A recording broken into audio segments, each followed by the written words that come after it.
Hi everyone. आज के video में हम बात करते हैं बर्थ सर्टिफिकेट की, यानी हमारा जन्म प्रमाण पत्र। तो बर्थ सर्टिफिकेट जो है उसकी नीड हमें क्यों होती है? क्योंकि ये एक एज प्रूफ के रूप में, कहीं भी आपको अपनी एज दिखानी है तो एज प्रूफ के रूप में बर्थ सर्टिफिकेट को ही वैलिडेट माना गया है। आपका आधार या और कोई डॉक्यूमेंट आपका एज प्रूफ नहीं होगा, वो सिर्फ एक आइडेंटिटी प्रूफ होगा। आपकी एज प्रूफ अगर कहीं मांगी गई तो आपको बर्थ सर्टिफिकेट ही देना होगा। तो इसलिए ये बहुत ही इम्पोर्टेंट डॉक्यूमेंट है। आपको कहाँ कहाँ नीड होती है बर्थ सर्टिफिकेट की? आपको कहीं स्कूल या कॉलेज में एडमिशन लेना हो, किसी गवर्नमेंट स्कीम के लिए अप्लाई करना हो, पासपोर्ट या वीज़ा के लिए अप्लाई करना हो, ठीक है। आपको कहीं Aadhaar card, pan card, voter ID बनवानी हो, या तो आपको कोई प्रॉपर्टी वगैरह किसी को ट्रांसफ़र करनी हो, इन सारे केसेस में हमें बर्थ सर्टिफिकेट की नीड होती है। अगर आपके पास बर्थ सर्टिफिकेट नहीं है तो कहीं ना कहीं आपको आगे जाके प्रॉब्लम आएगी और किसी ना किसी चीज़ के लिए आपको बर्थ सर्टिफिकेट की नीड हो जाएगी। तो इसके लिए ये आपके पास होना ज़रूरी है। अब मैं बता देती हूँ डिफरेंट डिफरेंट एजेस के अकॉर्डिंग बर्थ सर्टिफिकेट अप्लाई करने के क्या रूल हैं। तो सबसे पहले इसकी एलिजिबिलिटी देखते हैं कि बर्थ सर्टिफिकेट बनवाने के लिए क्या एलिजिबिलिटी होनी चाहिए। तो आपको इंडियन सिटीजन होना चाहिए, बच्चे का जो बर्थ है वो इंडिया में होना चाहिए, ठीक है। कब तक आप रजिस्टर कर सकते हैं? बच्चे के जन्म के 21 दिन के अंदर हमें रजिस्टर करना होता है, अप्लाई करना होता है बर्थ सर्टिफिकेट के लिए, ठीक है। बाद में भी बन सकता है, बट जो रजिस्टर करने की लिमिट जो दी गई है कि आपको 21 दिन के अंदर अंदर कर देना चाहिए, तो बहुत इजीली बन जाता है, ठीक है। आपको बहुत ज़्यादा डॉक्यूमेंट्स नहीं देने पड़ते उसमें। अगर हॉस्पिटल में बच्चे का बर्थ हुआ है तो आपको हॉस्पिटल से मिलेगी सारी डिटेल्स कि बच्चे का बर्थ इस हॉस्पिटल में हुआ है, ये डेट थी, ये था। और अगर नहीं तो फिर आपको जो आपकी अथॉरिटीज़ हैं वहाँ पे, जैसे कहीं पंचायत है, कहीं नगर निगम है, कहीं वहाँ के पार्षद जो हैं उनसे एक लेटर लिखवाना पड़ेगा कि भाई इस बच्चे का जन्म इस एरिया में इस डेट पर हुआ है, ठीक है। वो एक वैलिडेशन हो जाता है, ठीक है। तो अगर हॉस्पिटल में हुआ है तो हॉस्पिटल दे देगा लेटर, अगर नहीं हुआ है तो पार्षद या पंचायत जो भी वहाँ की अथॉरिटीज़ होगी वहाँ से आप ले सकते हैं, ठीक है। तो कौन कौन से डॉक्यूमेंट मेनली ज़रूरी होते हैं? तो एक तो जो हॉस्पिटल का लेटर, या तो फिर पार्षद से किसी से भी आपने वो लेटर लिखवाया हो वो लेटर चाहिए होता है। माता पिता का जो आइडेंटिटी प्रूफ चाहिए होता है, जैसे आधार कार्ड, पासपोर्ट या फिर वोटिंग आईडी, ठीक है। इसके बाद आपका रेजिडेंस प्रूफ चाहिए होता है, जिसमें कि क्या आता है रेजिडेंस प्रूफ में? बिजली का बिल, राशन कार्ड या फिर आपकी कोई भी बैंक स्टेटमेंट हो वो चल जाती है। कभी कभी मैरिज सर्टिफिकेट, या फिर मैरिज सर्टिफिकेट ना हो तो कोई भी मतलब मैरिज प्रूफ कभी कभी नीड होती है, हमेशा नहीं होती है, ठीक है। तो अगर मैरिज मैरिज सर्टिफिकेट नहीं है तो उसकी जगह आप क्या दे सकते हैं? जो शादी के कार्ड की एक फ़ोटो होती है वो भी आप दे सकते हैं, ठीक है। तो ये सारी चीज़ें चाहिए होती हैं। अगर आपको बर्थ सर्टिफिकेट बनवाने में देर हो गई है, आपने 21 दिन के अंदर अप्लाई नहीं किया है, ठीक है, और आपको बहुत ज़्यादा टाइम हो गया है, तो उस केस में आपको कोर्ट से जो है वो एफ़िडेविट बनवानी पड़ सकती है, ठीक है, और तब आपका बर्थ सर्टिफिकेट बनेगा, ठीक है। तो आप घर बैठे भी ऑनलाइन बर्थ सर्टिफिकेट बनवा सकते हैं। और कैसे उसके लिए आपको अप्लाई करना है वो मैं आपको बता देती हूँ। तो सबसे पहले आपको गूगल पर जाना है, आपको साइट ओपन करनी है crsorgi.gov.in, ठीक है। तो जब हम गूगल पर जाकर crsorgi.gov.in पर क्लिक करेंगे तो हमें ये वाला इंटरफेस दिखता है। इसमें देखिए जब हम स्क्रॉल करेंगे तो हमें ये यूज़र लॉगिन दिखेगा, इसमें हमें क्लिक करना है। नीचे जो ये जनरल पब्लिक साइन अप दिया हुआ है इस पर हमें क्लिक करना है। क्लिक करने के बाद ये वाला इंटरफेस ओपन होगा, ठीक है।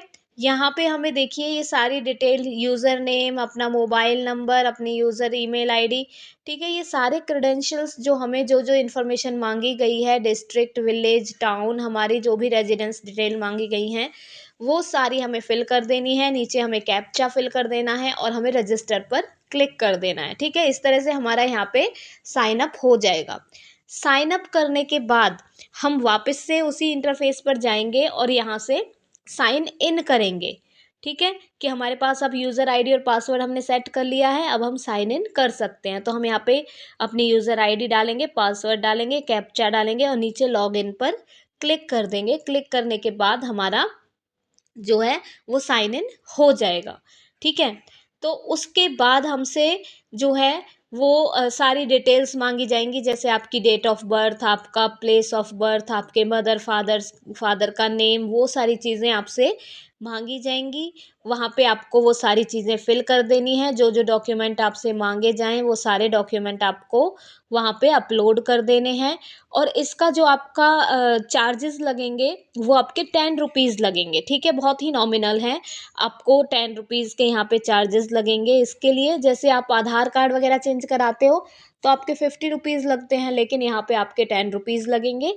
इसके बाद आप अपनी रिसीट ले लीजिए कि आपने ये फॉर्म सबमिट कर दिया है। सबमिट करने के बाद अपनी आप रिसीट ले लीजिए, उसे डाउनलोड कर लीजिए। उसमें आपका जो सारी डिटेल्स आएंगी जिनसे आप आगे ट्रैक कर सकते हो कि आपका बर्थ सर्टिफिकेट बनकर आ गया है, कब आएगा, वो सारी डिटेल्स आप चेक कर सकते हो। आपको 7 से मतलब 2 वीक्स के अंदर आ जाता है, 7 से 15 दिन के अंदर आ जाता है। ये 1 वीक में आ जाता है, कभी कभी, कभी कभी 2 वीक्स में आ जाता है। आपको यहीं से लॉगिन करना है और आपको दिख जाएगा नोटिफिकेशंस में कि आपका आ गया है। आप वहाँ से उसे डाउनलोड कर सकते हैं, ठीक है। अब आप कैसे चेक करेंगे कि हमारा बर्थ सर्टिफिकेट जो है वो बना है या नहीं? तो आपको इसी साइट पे आना है। आपको यहीं से जो है वो लॉगिन करना है। लॉगिन करने के बाद अब आपको देखना है कि आपका स्टेटस क्या है, एप्लीकेशन स्टेटस आपको चेक करना है। वहाँ से आपको दिखेगा कि आपका जो बर्थ सर्टिफिकेट है वो रेडी हो गया है। आप यहीं से उसे डाउनलोड कर सकते हो, ठीक है। तो यही सारी प्रोसेस होती है डाउनलोड करने की। यहीं से आप लॉगिन करके डाउनलोड कर सकते हो। लॉगिन करके आप चेक कर सकते हो, ट्रैक कर सकते हो कि क्या स्टेटस है आपका, ठीक है। उसके बाद आप उसका प्रिंट आउट निकाल लीजिए और आप उसे फ्यूचर में लैमिनेट करा के सेफली अपने पास रख सकते हैं, ठीक है। अगर आप ऑनलाइन नहीं कर सकते तो आप ऑफलाइन भी जो है वो अप्लाई कर सकते हैं। मतलब जिन लोगों को ऑनलाइन नॉलेज नहीं है वो ऑफलाइन भी अप्लाई कर सकते हैं। ऑफलाइन प्रोसेस क्या है वो भी मैं आपको बता देती हूँ कि आपको अपने जो अथॉरिटीज़ हैं, जैसे कि अगर आपके वहाँ पे पंचायत है, ग्राम पंचायत है, तहसील है या फिर नगर निगम है, जो भी आपके वहाँ की अथॉरिटी है, आपको वहाँ पे जाना है। वहाँ पे आपको एक बर्थ सर्टिफिकेट का एप्लीकेशन फॉर्म मिलेगा। वो फॉर्म आपको फिल करना है। उसके साथ जो भी डॉक्यूमेंट मांगे जाएंगे वो आपको अटैच करने हैं डॉक्यूमेंट, ठीक है, और वहाँ पे जमा कर देना है। और वहाँ पे भी आपको 2 वीक्स से 1 मंथ तक आपको मिल जाता है। मतलब 15 से 30 दिन के भीतर आपका बर्थ सर्टिफिकेट आ जाता है। अगर आपको ऑनलाइन प्रोसेस थोड़ी सी क्रिटिकल लग रही है तो आप ऑफलाइन इस तरीके से अप्लाई कर सकते हैं, ठीक है। तो यही तरीका होता है। ऑनलाइन में 2 वीक्स के अंदर आ जाता है और ऑफलाइन में आपका 3 या 4 वीक्स के अंदर आ जाता है, ठीक है। तो यही सारे प्रोसीजर होते हैं जिसमें आप जो है वो अप्लाई कर सकते हो। तो ये मैंने आपको सारी जानकारी दे दी। ऑनलाइन भी बता दिया कैसे करना है और कितने टाइम में आता है। ऑफलाइन भी मैंने आपको बता दिया कैसे करना है, कितने टाइम में आता है। 21 दिन के अंदर अगर आपने अप्लाई कर दिया तो आप कैसे अप्लाई करोगे। 21 दिन से ज़्यादा टाइम हो जाए, मान लो आप 21 साल के भी हो गए और आपको अपना बर्थ सर्टिफिकेट चाहिए, तो मैंने उसका भी आपको प्रोसीजर बता दिया कि आपको कोर्ट से एफिडेविट लेनी पड़ेगी और फिर आपको वही सेम डॉक्यूमेंट देने पड़ेंगे जो मैंने आपको बताया है। और उसके बाद आपका बर्थ सर्टिफिकेट बन जाएगा। आप किसी भी एज में अपना बर्थ सर्टिफिकेट बनवा सकते हो, बट डिफरेंस ये होता है कि 21 दिन के अंदर आपने शुरू शुरू में अप्लाई कर दिया आपके पेरेंट्स ने तो वो वहाँ से बन जाता है, नहीं तो आपको कोर्ट की एक एफिडेविट और उसमें देनी पड़ती है, ठीक है। तो ये आई होप मैंने आपको इस बर्थ सर्टिफिकेट से रिलेटेड सारे क्वेश्चंस बता दिए। और हाँ, एक चीज़ और आप ध्यान रखना कि कभी भी अगर आपको एज प्रूफ मांगा जाए तो बर्थ सर्टिफिकेट देना है। और अगर मान लो बर्थ सर्टिफिकेट में कोई और एज है और आधार या पैन कार्ड या किसी और डॉक्यूमेंट में कोई डिफरेंट एज है, तो आपको बर्थ सर्टिफिकेट वाली एज को ही मानकर बाकी सारे डॉक्यूमेंट को चेंज कराना है। ना कि आप आधार की डेट ऑफ बर्थ को सही करवा के सोच के उसको हर जगह दे दो और बर्थ सर्टिफिकेट को इग्नोर करो। ऐसी गलती कभी मत करना। बर्थ सर्टिफिकेट में जो डेट है उसी को हमेशा प्रायोरिटी पे रखना है और उसी के अकॉर्डिंग अपने डॉक्यूमेंट्स में अपडेट कराना है, ठीक है। तो आई होप आपको बर्थ सर्टिफिकेट से रिलेटेड सारी क्वेरीज आपकी सॉल्व हुई होंगी और आपको and And if you are facing any issue in UDIs, MIS, APAR ID, and any other technical issues you are facing, then please let me know through comment. I will surely help you out because I love reading your comments and giving you solutions. So thanks for watching. If you like this video, then please like, share, and subscribe my channel. Thank you all.